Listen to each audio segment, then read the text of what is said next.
Competition. Competition is a rivalry where one or more parties strive for a common goal which cannot be shared, where one's gain is the other's loss. There are many examples of this in this modern world that we live in. Pepsi versus Coke, YouTube versus TikTok, the US versus Russia during the space race, or yours truly versus the chefs at a buffet. Chances are you yourself have been a part of a competition at some point in your life. Maybe against a sibling, or maybe it's a promotion at work. Who knows? Point is, life itself is a competition. If you exist at all, you'll be at odds with someone or something over something or another at some point. And that goes especially so for corporations, as you could say that their sole reason for existing is to compete for our time, attention, and money. Naturally, the video game industry is no exception to this. Despite all the beep boops and fun times, gaming is no stranger to a fierce, healthy competition. At times, it is what has defined it, like the console wars of the late 80s to early 90s, where Sega and Nintendo directly competed head-to-head for control over the entire industry. In the 2000s, it was a three-way battle between Xbox, PlayStation, and Nintendo, each desperately trying to outdo the others. And when one did, the other two would copy that success in their own twisted ways. No matter which one you've chosen to support over the years, we can all agree that them competing against one another was good for us. Competition means innovation, better quality products, and lower prices. And if they couldn't keep up with that or barge in with something new, they got left behind and forgotten. Harsh, perhaps, but it is this harshness that guaranteed us greatness. Them competing like that is the best thing that could happen for us consumers, which is a shame because in today's world there is a severe lack of it, and it shows.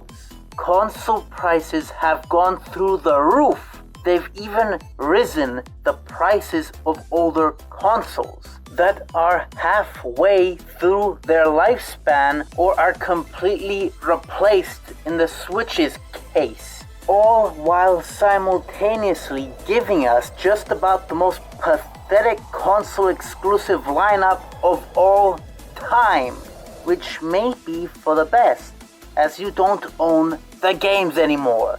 This is what we have now. Xbox is doing its damned best at becoming a cross-platform streaming service. PlayStation has spent a fortune and years stumbling in the dark trying to chase live service ghosts, and Nintendo is seemingly run by Mr. Krabs himself. Hello, I like money. What happened here? What's changed? The stage has. It's gotten bigger. Direct competition today doesn't really happen like the NES versus Sega era, where both sides openly mocked each other with their commercials. Today, direct competition means releasing a video game the same month as the competition. That's it. very lukewarm for a bigger stage, I know. But a video game manufacturer's real enemy today isn't a different video game manufacturer anymore. It's against the mainstream media. That's just what happens when a niche manages to pierce into the mainstream. It becomes it. And now they can't waste time on each other when they're up against bigger opponents for our very limited time and attention, like YouTube and TikTok. Especially when all of them know where they stand and who their audience is. It's not the Wild West anymore where anything could happen at any moment. There's just too much money involved now to take pointless risks. As soon as one of them saw the writing on the wall, they backed off and reset. And that was Xbox. We know this because Xbox's CEO openly said it. We're not in the business of out-consoling Sony or out-consoling Nintendo. There isn't really a great solution or win for us. And I know that will upset a ton of people, but it's just the truth of the matter is that when you're third place in the console marketplace and the top two players are as strong as they are and have, in certain cases, very discrete focus on doing deals and other things that will that kind of make being Xbox hard for us as a team. That's on us, not on anybody else. And I'm just going to say, like, there's not a win for Xbox in staying in the wake of somebody else. We have to go off and do our own thing with Game Pass, with the stuff we do with xCloud, and the way we build our games. Xbox as a competitor was done at that point. They've now shifted into the streaming model, while also stubbornly keeping one foot in the door as a console manufacturer, while also trying to publish games on other consoles.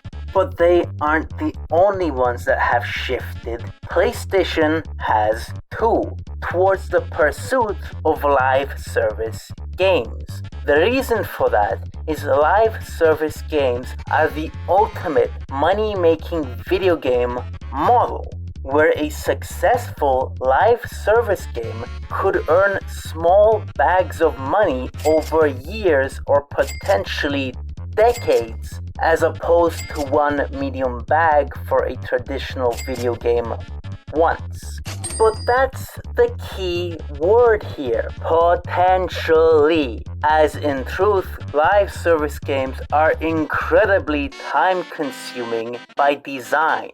If you're balancing your life while simultaneously trying to play as many as possible, you could only play about 2 of them and get anywhere. 3 if you don't have a job. And they tried to make 12 of them. Greed truly does blind people, and I think that's a shame, as PlayStation was known for taking creative risks with their games in the past. That's how we got all those PS2 classics. But those classics are small beans compared to the profits they want to be making today. As for Nintendo, Nintendo's always been weird. As far as I could tell, they've never tried to compete. Them competing was just a byproduct of being Nintendo doing Nintendo things. As for their recent greedy search for more money, that has to do more with a change in leadership from men who grew up with values to a corporate suit. And that's where the 3 current console manufacturing corporations are today. Bigger than they've ever been, while also being creatively shackled due to that size. It's just too risky to innovate with too low a ceiling for success. That's why this shift has happened. But it's not just them. It's the entire video game industry in some way or another. Ubisoft, Bethesda, and even Obsidian are all just re-releasing the same game with minor graphical upgrades. In a world post Baldur's Gate 3, a game that raised the bar on what an RPG should be. They need to innovate. I swear, if Elder Scrolls 6 gets released in the same time frame as Witcher 4, Bethesda is done. It's so simple. All they need to do is make good games, and they will be fine. Sure, it's easy for him to say that when he doesn't have to make the video games. Hey! But the video game industry is still incredibly competitive. Just how much? Well, I would go as far as to say that over 99% of video games that come out in a year are technically failures. A bold claim, I know, but let's flip that around for some perspective. You know those industry-shattering releases like Elden Ring, for example? Turns out they aren't really industry-shattering at all. They're more like small splashes. How small? Well, about 2%, give or take. Most people classified as gamers by society don't actually fit into that mold. They're just people playing on their phones or people sticking to a single game like Fortnite. Gamers like me who have half a dozen franchises they like and are waiting on games from while also jumping from game to experience as much as we can are in the minority.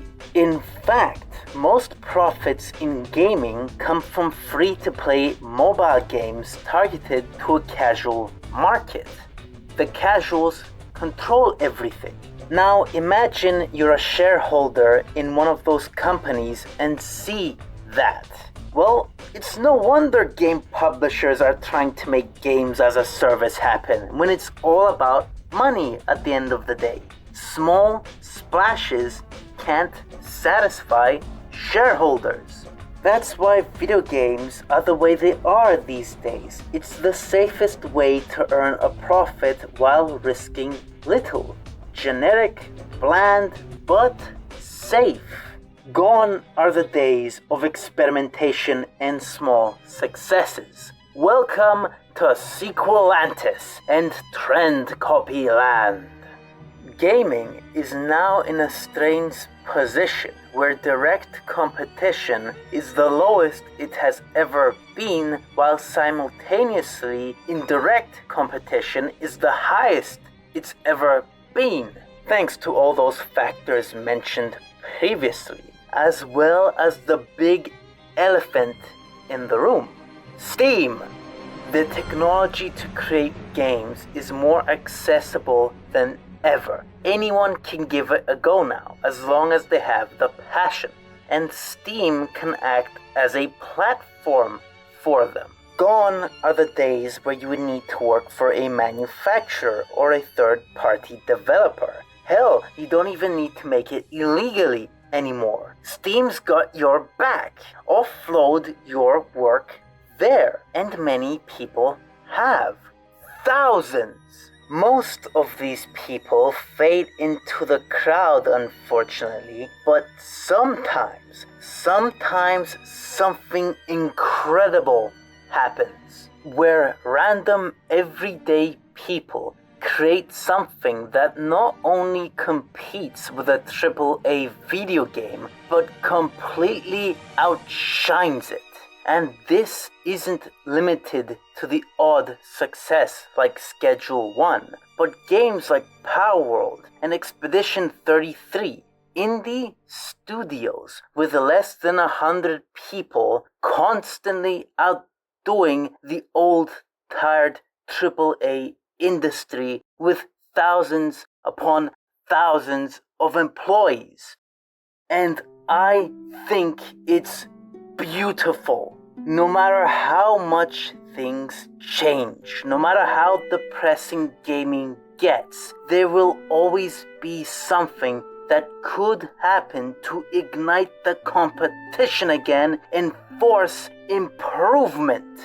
And if they are too stubborn to get moving again, well, they will just have to be left behind the same way they left behind their own competition.